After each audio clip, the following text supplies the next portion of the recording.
अस्सलाम वालेकुम। मैं उम्मीद करता हूँ आप खैरियत से होंगे। मैं जी1 टेक्स की तरफ से आपकी खिदमत में हाजिर हूँ और आज की वीडियो में आपको बताने वाला हूँ क्या सीपीआई की रिपोर्ट में बिटकॉइन बुलिश होगा या बेरिश होगा, क्रिप्टो करेंसीज ऊपर जाएंगी या नीचे जाएंगी। इसके साथ साथ हम BUSD को भी देखेंगे जो FUD चल रही है कि फियर, अनसर्टेनिटी और डाउट जो चल रहा है BUSD के बारे में, उसका के बारे में क्या होगा और आगे वाले आने वाले दिनों में बिटकॉइन क्या करेगा। अगर आपने मेरी पिछली वीडियोस देखी हो तो मैंने आपको उसमें बताया कि हम बेरिश हो चुके हैं। मैंने आपको ये बताया था कि और जो वीडियो लोग हमारी वीडियोस को फॉलो करते हैं उन्हें पता है कि हम 23,500 से शॉर्ट किया हुआ है हमने।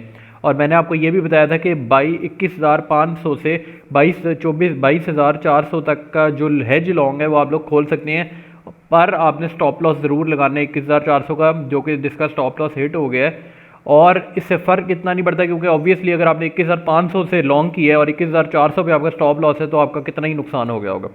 पर अगर आप ये मुझे पता है कि आप लोगों ने 23,500 से शॉर्ट किया हुआ है, तो अगर आपने 23,500 शॉर्ट किया आपने उसे होल्ड करना है, क्योंकि मैं इस वीडियो में आपको बताने लगा हूँ कि क्रिप्टो करेंसीज नीचे ही जाएंगी। और मैंने अगर आपने मेरी एक और वीडियो देखी हो जिसमें मैंने बताया कि अगले 1-2 महीनों में हम एक फिबोनाची के सर्कल को टच करने वाले हैं, जिसके बाद एक मेजर क्रैश आएगा अगले 1 से 2 महीनों में।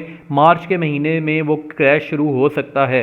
अब हम सबसे पहले सीपीआई की रिपोर्ट के बारे में बता देता हूँ कि सीपीआई की रिपोर्ट में हम ऊपर जाएंगे या नीचे जाएंगे। तो सबसे पहले तो ये है कि अगर ये वैल्यू 6.4 है और अभी फोरकास्ट 6.2 का आ रहा है, अगर हमारे पास 6.4, 6.3 या 6.2 आता है तो मार्केट जाएगी डाउन। पर अगर यहाँ पे नंबर आता है 6.16, 5.9, 5.8 या कुछ भी 6.2 से कम वाला नंबर आता है तो वो मार्केट के लिए अच्छा है।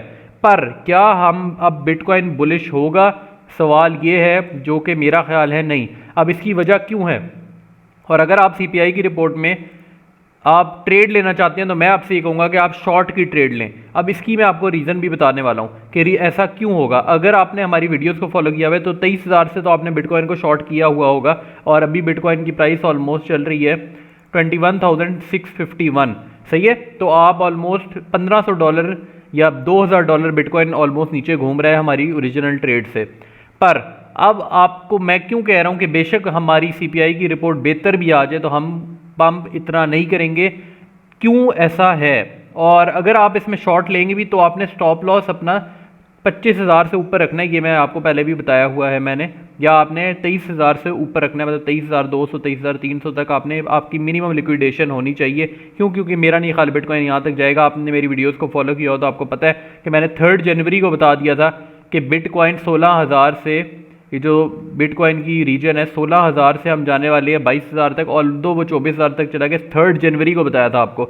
और बिटकॉइन ने जो रैली है ये ऑलमोस्ट 8 या 9 तारीख को शुरू की थी, और मैंने आपको क्या कहा था कि आपने 23-24,000 से शॉर्ट कर देने, वो 3 फरवरी को मैंने बताया था। और अभी भी हमारा शॉर्ट चल रहा है और मेरी पहली टीपी 14,000 है, और ऐसा क्यों होने वाला है वो भी मैं बता देता हूँ। अब अगर आपने सीपीआई की रिपोर्ट में भी आप शॉर्ट के लिए जाते हैं तो इसकी सबसे बड़ी रीज़न ये कि बाइनेंस का FUD चल रहा है, जिसका क्या मतलब है, फियर, अनसर्टेनिटी, डाउट चल रही है। और लोगों ने क्या कहा है कि जो बाइनेंस का स्टेबल कॉइन है वो उन्होंने पेक्सोस ट्रेजरी जो है, जो न्यूयॉर्क की कोई कंपनी आप कह सकते हैं, उसने क्या कहा है कि BUSD जो 2024 के बाद काम करना रुक जाएगा। अब ये आप यहाँ पे मैं कमेंट भी पढ़ा दूँ, ये देखें यहाँ पे अगर आप राइट साइड पे कमेंट्स भी पढ़ लें। अब manufacture attack on BUSD, danger, BUSD told you they start the crackdown, why. अब यहाँ पे आप अगर ये काफ़ी ज़्यादा इसमें रिसर्च की तरफ जाएंगे तो बाइनेंस को भी खतरा हो सकता है इससे, मतलब बाइनेंस के लिए भी ये चीज़ इतनी पॉजिटिव नहीं है। और ये आप देख लें कि आज के दिन में ये आप देख रहे हैं, ये विक जो यूँ लगी है 1 डे के टाइम फ्रेम में, ये ऐसे ही नहीं लगी, ये एक FUD की वजह से लगी है। आमतौर पर ये देख रहे होंगे कि पीछे भी विक्स लगती रही हैं, पर कुछ बहुत ज़्यादा अरसे से हम इस रीजन, एक दिन में इस रीजन के करीब हम ऑलमोस्ट आ जाते थे।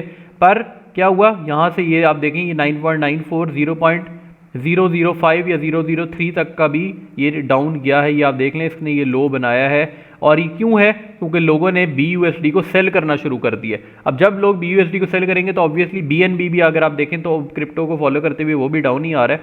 पर बेसिकली क्या कि आगे आने वाले दिनों में, अगर आपने मेरी पिछली वीडियोस देखी हो, मैंने विद प्रूफ, विद स्टैट्स, आपको विद ग्राफ्स दिखाया कि हमने नीचे ही जाना है, तो आप लॉन्ग ना करें। अगर आप लॉन्ग का शॉर्ट करें भी तो आपकी शॉर्ट की भी लिक्विडेशन थोड़ी दूर ही होनी चाहिए। ये ना हो आपने 21,500 शॉर्ट की, आपकी लिक्विडेशन 22,000 हो तो वो हिट हो सकती है। तो आपने शॉर्ट भी करना है तो उसकी लिक्विडेशन आपने थोड़ी दूर रखनी है। वीडियो अच्छी लगी लाइक करें, शेयर करें, सब्सक्राइब करें। मैं आपको मिलता हूँ नेक्स्ट वीडियो में। Thank you so much.